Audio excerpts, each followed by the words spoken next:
Bismillahirrahmanirrahim. Assalamualaikum warahmatullahi wabarakatuh.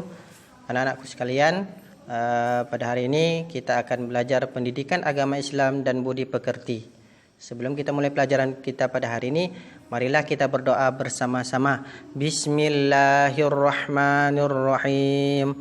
Rabbi zidni ilma warzuqni fahma birahmatika ya arhamar rahimin. Anak-anak, kita akan masuk pelajaran yang pertama, yaitu mari belajar Quran surah Al-Falaq. Sebelum Bapak jelaskan lebih lanjut, dengarkan baik-baik ya tujuan pembelajaran kita. Yang pertama, memahami Quran surah Al-Falaq dengan baik dan benar. Yang kedua, membaca Quran surah Al-Falaq dengan tartil. Yang ketiga, menulis kalimat-kalimat dalam surah Al-Falaq. Yang keempat, menunjukkan hafalan Quran surah Al-Falaq. Nah, itulah tujuan pembelajaran kita. Diharapkan nanti kalian dapat mencapai semua tujuan itu. Tapi dengan syarat, kalian harus mengikuti semua kegiatan pembelajaran kita pada hari ini. Ya, sebelum Bapak lanjut, Bapak mau tanya, siapa yang tahu, siapa yang pernah membaca surah Al-Falaq? Pasti kalian pernah semuanya membaca surah Al-Falaq, apalagi sudah kelas 4. Al-Falaq artinya adalah waktu subuh. Ya, Al-Falaq artinya waktu subuh. Nanti kalau kalian ditanya apa itu Al-Falaq, Al-Falaq adalah waktu subuh. Nah, surah yang keberapa di dalam Al-Quran? Dia di dalam Al-Quran ada surah yang ke-113. Ya. Yang terakhir itu surah An-Nas 114. Jadi surah Al-Falaq ini terakhir yang kedua.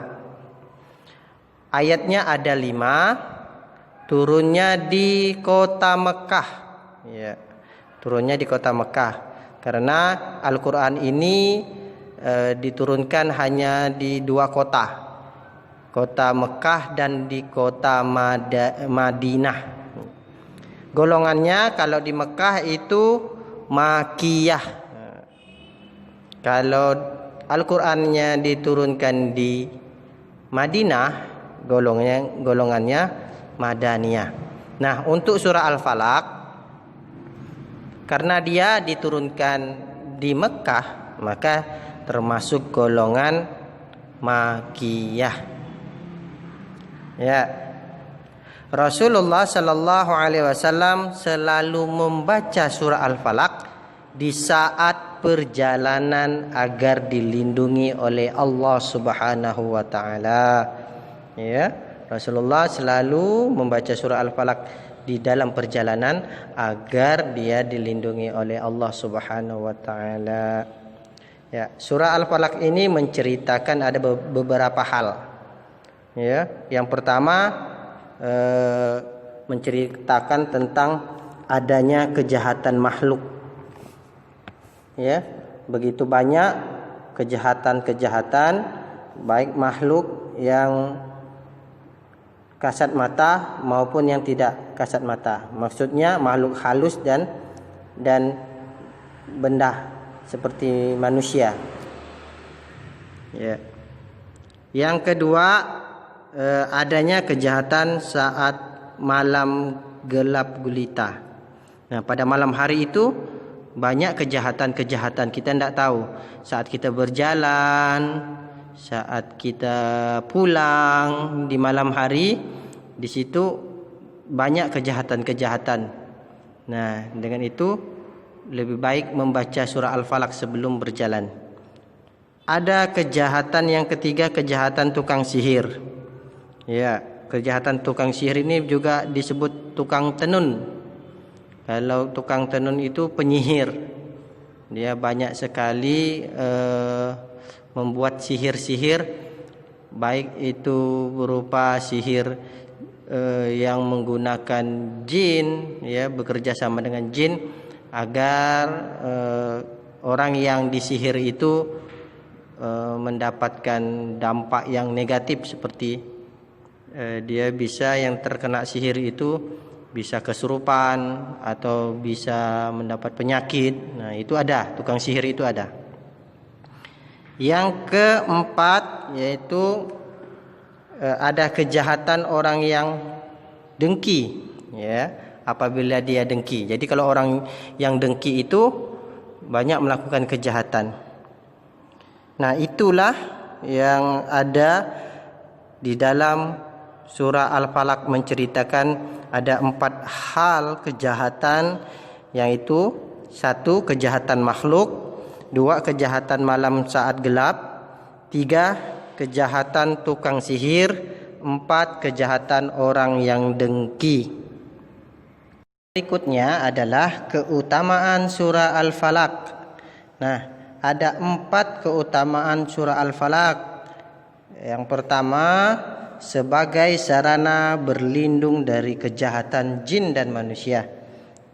Apabila kalian merasa ketakutan pada malam hari, ingin berjalan, baca dulu surah Al-Falaq, biar hati kalian tenang dan dilindungi oleh Allah Subhanahu wa taala hingga pulangnya nanti, ya. Kemanapun kalian berada, mau pergi ke rumah teman, rumah nenek, atau ke supermarket, kalian dahulukan membaca surah Al-Falaq. Yang kedua, keutamaannya disunahkan dibaca setelah sholat wajib. Ya, kalau kalian setelah sholat wajib, sholat apa saja? Subuh, zuhur, asar, maghrib, isya, kalian disunahkan untuk membacanya. Nah, agar kalian mendapat pahala yang lebih setelah sholat wajib tersebut. Yang ketiga, disunahkan dibaca sebelum dan sesudah tidur. Nah, ini kebiasaan Rasulullah sallallahu alaihi wasallam. Kalau beliau mau tidur, beliau membaca 3 kulhu, kata orang. Ya, biasanya disebut 3 kulhu, yaitu kul huwallahu ahad, ya, kul a'udzu birabbil falaq, kul a'udzu birabbin nas. Nah, jadi salah satunya yang selalu dibaca oleh Rasulullah sebelum tidur adalah surah Al-Falaq, ya, dan bangun tidur baca lagi surah Al-Falaq agar dilindungi oleh Allah Subhanahu wa taala selama kalian dalam keadaan tidur dan terbangun.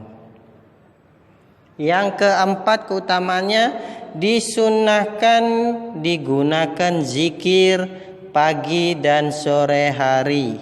Maksudnya zikir itu adalah selalu mengingat Allah, ya, mengingat Allah dengan cara membacanya tiap pagi dan sore hari. Nah, itu dijadikan zikir. Jadi tidak hanya zikir itu tidak hanya subhanallah, alhamdulillah, la ilaha illallah, Allahu akbar, astagfirullah, tidak.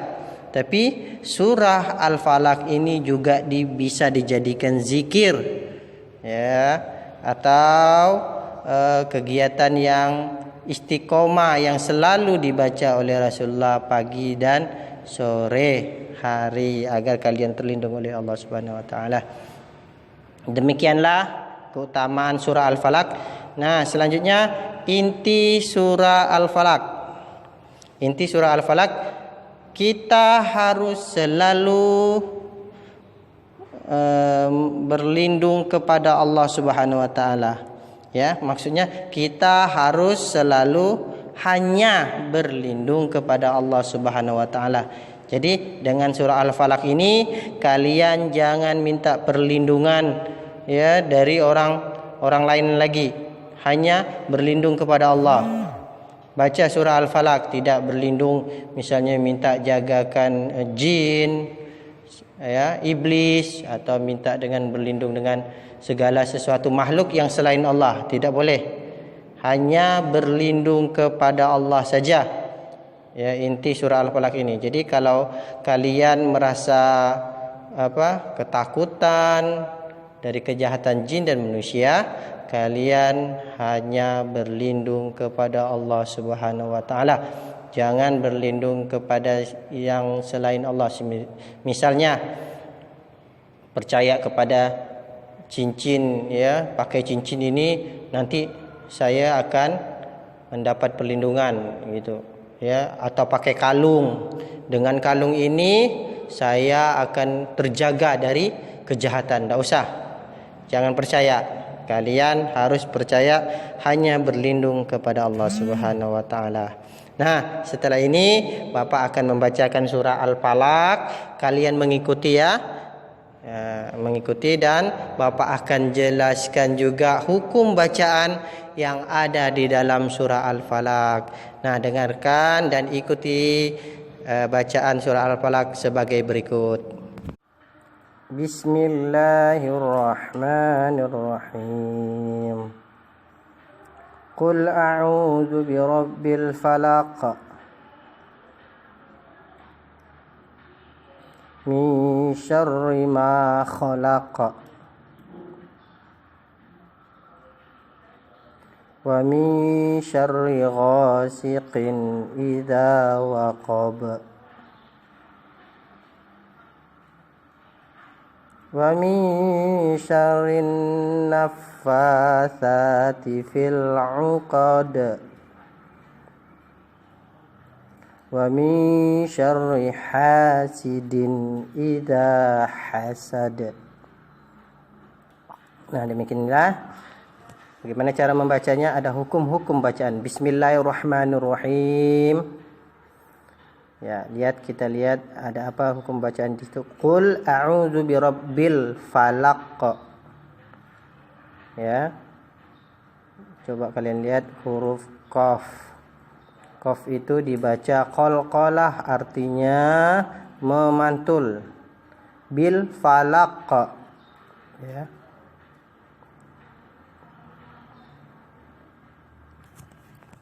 Min syarri ma khalaq. Coba perhatikan huruf nun mati ketemu shin, ya, dibaca ikhfa atau samar-samar. Min syarri, bukan min syarri tapi min syarri. Selanjutnya wa min syarri ghasiqin idza waqab. Perhatikan lagi huruf qaf ada tanwin qin ketemu alif. Nama hukum bacaannya izhar halqi, harus jelas. Ghasiqin idza waqab. Ghasiqin. Wa min syarrin naffatsati fil 'uqad. Perhatikan lagi huruf alif lam. Alif lam itu disebut hukumnya asy-syamsiyah, alif lam syamsiyah. Tidak terbaca, ya. Wa min syarrin naffatsati fil 'uqad. Jadi alif lamnya tidak terbaca. Wa min syarri hasidin idza hasad.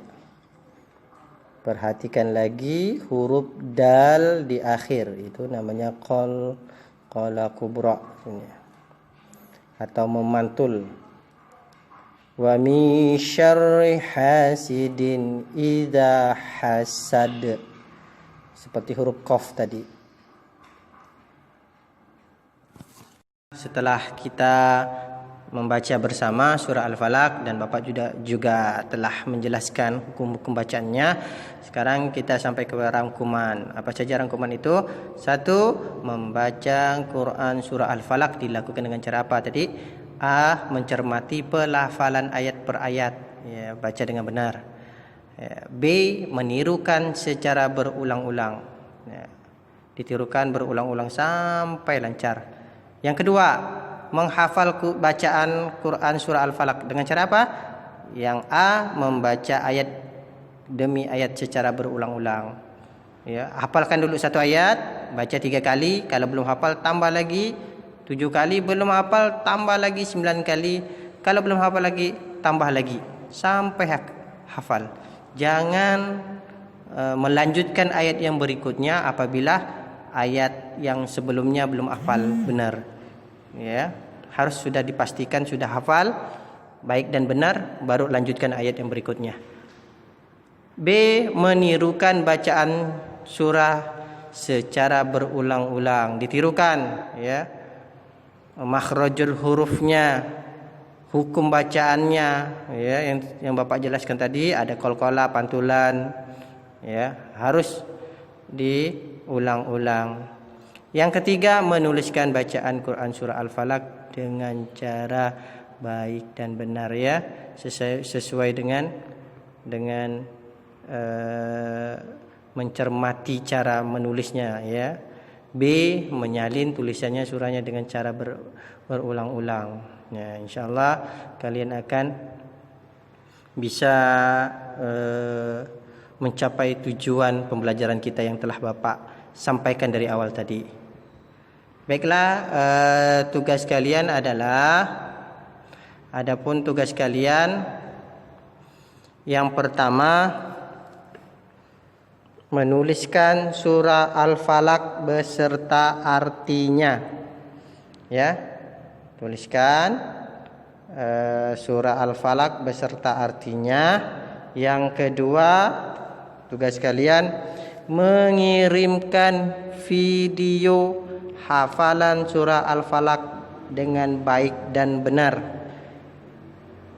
Kirimkan. Nanti kalau kalian sudah hafal, ya, caranya yang telah Bapak jelaskan tadi, kalian rekam videonya lalu kirimkan ke Bapak.